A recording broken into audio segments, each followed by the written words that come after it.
Well, it originally started with a relationship with Jeff Davis.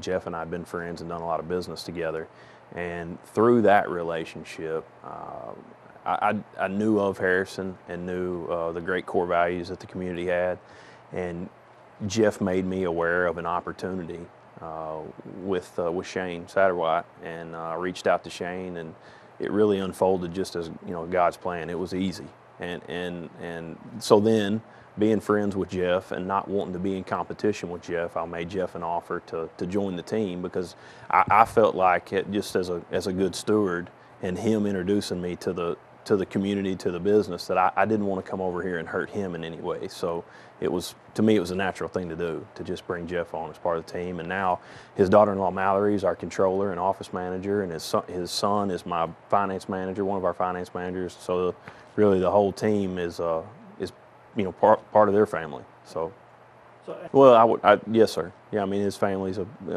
intimate part of our business, and so I have a philosophy of, you take care of the people around you, you don't have to worry about you. And so when that goes with the community, one of my things has been, if you help the community every way that you can, you're a good steward with, if we're a good steward with what we've been given, then we really don't have to worry about the business. The business will come. A dream come true. I mean, I was talking about it with my parents this morning. If you can imagine a place where there's no prominent private school, to me that's unheard of. I mean, at least a prominent Catholic school or something. And the reason that there's not a prominent private school is because it's a community that's built upon the core moral values that I have. And so therefore it's okay to send your kids to public school.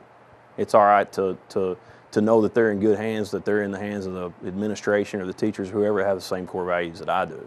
And so, I mean, it was easy. It was easy. It really well.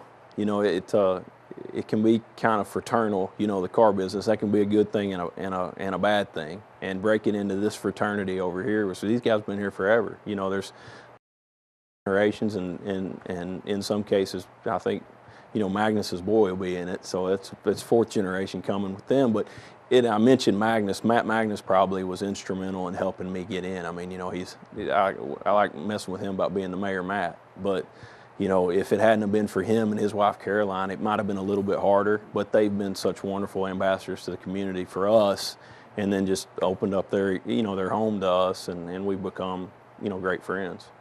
The chamber really surprised me with how intimate they become with their members, and the ability that they have to promote the members and promote the community for that matter. It really is different than what I've experienced. I've been in bigger markets, Little Rock and then Northwest Arkansas, and so there's not that closeness. There's not that sense of ownership that, hey, we got to take this family business and help prop them up. And so it's really a welcoming organization. And then to back up the welcome committee, they're there to support they're there to support the business owners. About you, but your family, Right. give a breakdown of who your family is. I've got a wife, Heather, and two boys and a brand new little girl that's 7 months old now.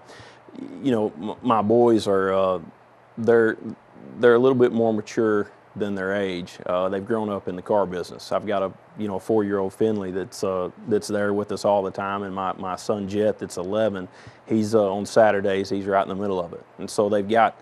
It's really been neat to not only influence them at home as a dad, but then they get to come to the dealership, and they're influenced with social skills, interacting with adults, and so it's neat to watch them because they both act like little men.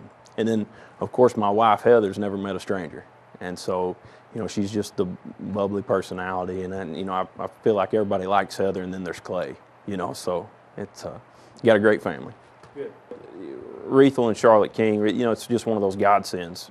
One day, Saturday morning on the showroom, in walks Rethel King, the classic cowboy, and after visiting with him, you quickly learn the student of life that he is. Not only taught at the college, he's got a wonderfully successful business in the cattle industry and in the image industry with ultrasound equipment for livestock, and so I had a like I wanted to learn about the cattle business, and I thought, well, God puts this guy in my life, and the smallest thing Rethel's taught me is about the cattle business. What the opportunity to be with him every day and to learn from how to be a better husband, even, and how to Miss Charlotte being around, and just the everyday life with Rethel King has been a blast.